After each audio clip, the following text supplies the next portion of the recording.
What's up, agents, and happy birthday to Ninjago.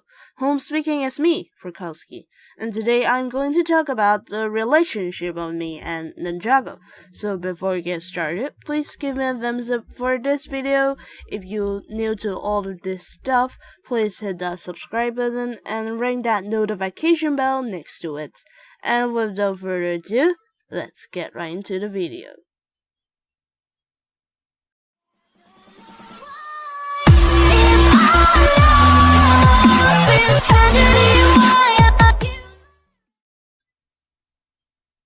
So Ninjago was first introduced by my cousin, Andrew, and I didn't know much English at all by that time. So when I was watching Ninjago, I was 7 or 8, and I still don't understand much about the show. Then I lost interest because I don't know what they're talking about. Few years passed, I was at the age of 11 or 12, unlike the most of you. I don't have Cartoon Network. So a TV channel in Hong Kong named TVB, no commercial of course, associated with Lego and let them broadcast the 4th and 5th season of Ninjago. That is the Tournaments of Elements input session. It was my mom who actually showed the episodes to me. She kinda wants me to relax cause she understands that I was quite anxious about the academics, works, homeworks, and studies, and under a huge stress of academic performance. But the interesting fact is that once I watched it, I got addicted to this show. And I shouldn't love this kind of things since I'm a girl, and it's just a society view things. I think that was episode 34, Ninjago. It was the scene where Cole and Sing running in a tunnel escaping from Chan's watch. Ever since I was falling in love with Ninjago again, I started to buy the sets, spinners, minifigs, or even trading cards. Meanwhile, I was getting bullied and isolated by my classmates. They think my grades aren't good, and they think if my grades aren't good, and theirs are, they won't be punished by the teachers. That's how the Asian school works. Besides of bullying, I was going through a few tough exams. A test called TSA, which is an exam that students do tons of exercise to help earning school spending, a grading that determines whether the school is a top or not, and the international examination for the purpose of secondary school place allocation, SSPA, which is an exam determines what secondary school I would enter. I was so stressful because of not getting into top schools and fail my mom's or even my family's expectations.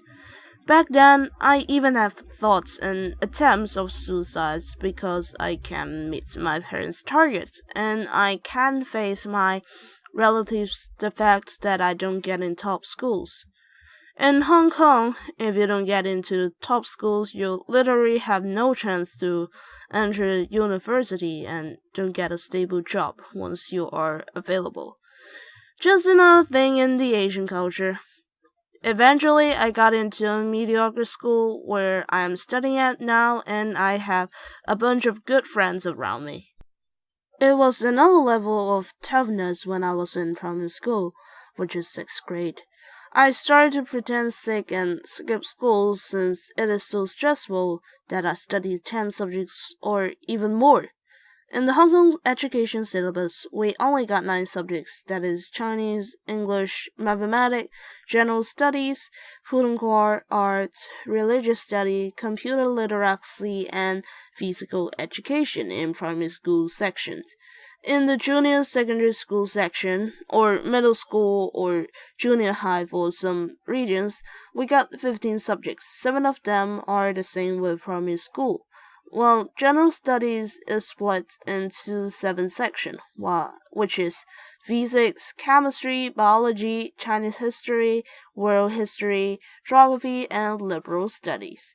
I failed all my history subjects in geography and my Chinese in the first term of Form 1. 7th grade for different regions. You may ask, I'm a Chinese, how come I would fail Chinese?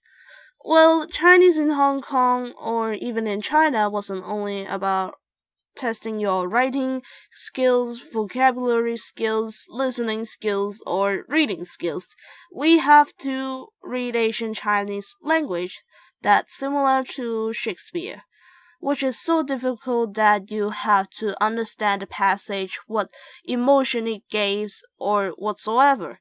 And this kind of thing is that even me, a Chinese, couldn't get over it.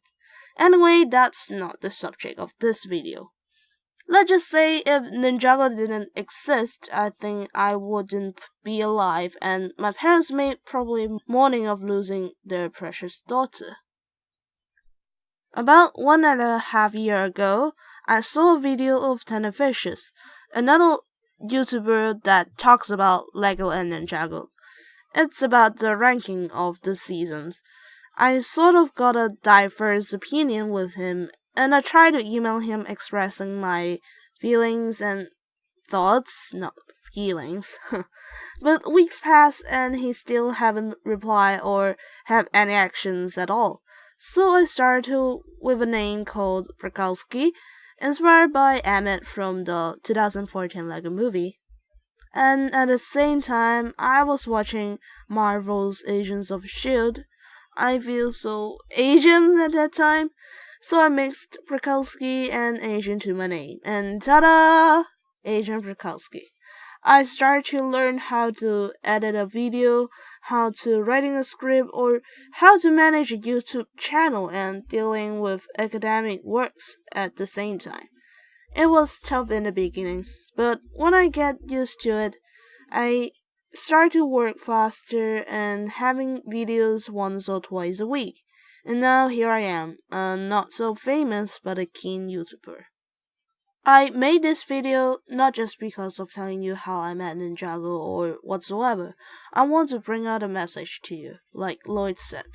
If you want something bad enough to happen, don't wish it happen, make it happen.